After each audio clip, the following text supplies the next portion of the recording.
Речиси секој почеток на учебната година наместо радост за учениците и нивните родители во осознавање и совладување на нови содржини, проблемот со недостигот на учебници се провлекува во континуитет. Најчесто со овој проблем се соочуваат во 4-то оделение по предметот математика и во 8-то оделение. Но според Станоева тоа се случува поради тоа што учениците учат по стара програма, додека по новата програма ќе има сосема нови учебници, кои што ќе се печатат во текот на оваа година. Во основното училиште Љубен Лапе мал е процентот на учебници кои недостигаат.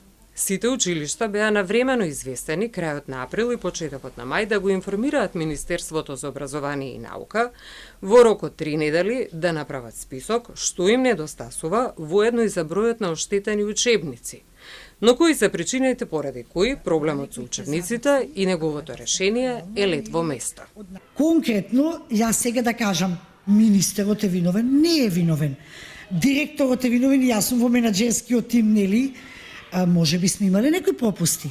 Ама ќе ви кажам и зашто ние 3 години уназад немавме ценовник за некои учебници. Ме сваќате, и ако е оштетен учебникот, вие немате врз основа на што да му побарате на родителот, нели, да плати.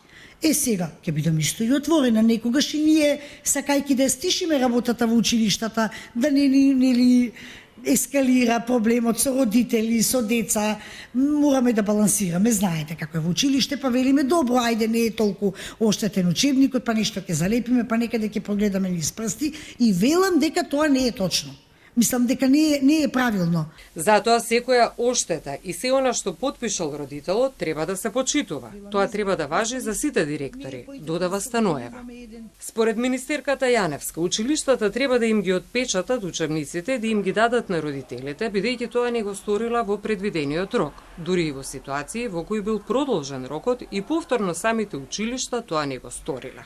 Им рековме нарачувајте учебници. И сепак дел од нив не нарачале учебници. Казната е што тие треба да им ги отпечатат и дадат на родителите учебниците. Оние родители кои се заинтересирани, па и не чекаат тоа училиштата да им го направат, туку сами тоа го прават.